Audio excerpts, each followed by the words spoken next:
Welcome to Young Black Lives Honored. Be sure to subscribe and give this video a thumbs up. Don't forget to leave a respectful comment below.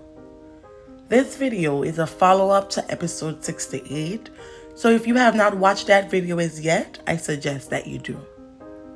Quite some progress has been made since the incident, which claimed 3 lives, including those of 2 innocent bystanders, Betty Averett and Jacqueline Mahalik.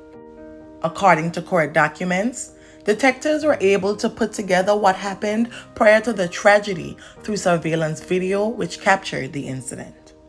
Reviewing surveillance footage, investigators said they spotted a Hyundai Tucson and Hyundai Palisade that were both at a gas station at the same time just before the October 15th dispute. Jalen Hines' criminal complaint alleged he was in the Allegheny Commons when he ended up at the Sunoco gas station along Cedar Avenue. He was observed getting out of the Palisade and going to the gas pumps where the Tucson was parked, according to police. 19-year-old Sharon Troutman, the passenger in the black Hyundai Tucson, was also at that gas station and allegedly pulled out a weapon, making it visible to Hines when the two crossed paths. Following this, Jalen ran over to the park across Cedar Avenue and started discharging toward the car Troutman was in. There were also 2 other people discharging at the car from the park along with Jalen. Documents alleged that 20-year-old John Hernezes was one of those who was discharging. They went on to declare that both the driver of the black Hyundai Tucson and Sharon were seen leaning out of their respective windows and discharging back. Those discharges injured Hines and ended Hernezes' life. When discharges ceased, the third individual who was discharging alongside Jalen and Hernezes got into a white Hyundai Palisade with Florida plates. A wounded 21-year-old Hines was driven to the hospital. Investigators said John was found in the park along with a weapon lying next to him before being pronounced gone at the hospital. Jalen, who was wounded in the leg during the altercation, was later listed in stable condition and police interviewed him that same night. The criminal complaint described the incident as a concerned assault stemming from gang activity. Hines was charged with 2 counts of fatality in the passing of Betty and Jacqueline, 2 counts each of attempted fatality and aggravated assault, and single counts of conspiracy and prohibited possession of a firearm. He was not accused in connection with John's passing. However, he was charged with conspiring with him during the incident. Hines was denied bond and is being held in Allegheny County Jail.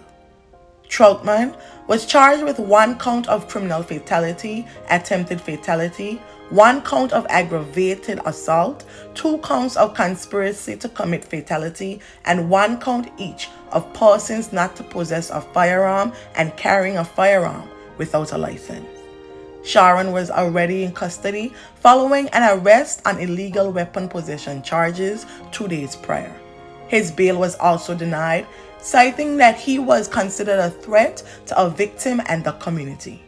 As of this video, while 2 men are in custody, police are still searching for the 3rd man who ran to a vehicle and drove off. My mother lived in the high rise on the north side. She wasn't just standing at the bus stop. That was a place that she lived for 5 years. She was a resident in the area of the north side. So I'm heartbroken and my soul is empty. And I'm very grateful that me and my family can stand here today. The families of 59-year-old Betty Averett and 33-year-old Jacqueline Mahalik are one step closer to justice. This is just so painful. We don't have what you would consider traditional gangs like you had in the 1990s and the early 2000s. For the victims' families, this won't bring back their loved ones, but it does let them know that someone will be held responsible. And I want my mother, beautiful brown Betty, to live on forever through me and my family. That they took somebody that made a difference that was loved. You know, it's never easy standing here to talk about situations like this. But we understand that we have to continue every day. We're never going to stop fighting until we have a safe city. And I know a lot of that is people say, well, what are you going to do? What are you going to do? The people feeling frantic right now. They're feeling scared. And I understand that. And I don't expect them to be patient with us. I don't. I don't expect them to be patient with us. Because at the end of the day, pain is pain and it's real. And a lot of these families are going through pain. But what we got to say is there's certain things that we got to do. One is I thank the Pittsburgh Bureau of Police. But two, I also want to thank the community. Because this is the first time that I've heard of that so many tips are coming in. So many people from the community are calling saying what is going on. And I thank you for that. Because it's helping us out. It's helping us to be able to get leads and continue to solve cases. On October 31st, in a statement from the city of Pittsburgh, it was announced that the weapon, which was allegedly ditched by 16-year-old Hezekiah Nixon, who was one of two arrested on McKees Rocks Bridge following the chaos outside John Hernezes' funeral, had been found. Following a search with river rescue officials, police said they recovered the weapon around 8:45 a.m. on October 30th. After the recovery, law enforcement indicated they were able to identify it as the same one used in the incident. Further investigation determined that there was one round in the chamber and it had been previously reported stolen in Shaler Township. As of this video, both Sean Davis and Hezekiah Nixon are being held in the Allegheny County Jail. Police previously said that they believe the Brighton Heights incident was targeted. A short clip from video surveillance showed the madness that occurred outside of Destiny of Faith Church during John Hernezes' funeral on October 28th. Here is a breakdown of newly released footage. In a short video clip, so much goes on that we're taking you through it moment by moment. At first, you see people on screen realizing someone is firing, and they make a run for it. And at the top of your screen, you see that the horse-drawn carriage that brought the casket sped off onto Brighton Road. One of the horses was hit by bullet fragments. That's when you see a man appear dressed in all black with a ski mask, firing a gun in every direction. You then see a woman limping toward the church, and she finally makes it inside. And eventually, the church doors are shut and secured. This is all happening outside of John Hernezes' funeral at Destiny of Faith Church. The man firing the gun is either Sean Davis or Hezekiah Nixon. We captured exclusive video of the two charged as they were brought in Friday night.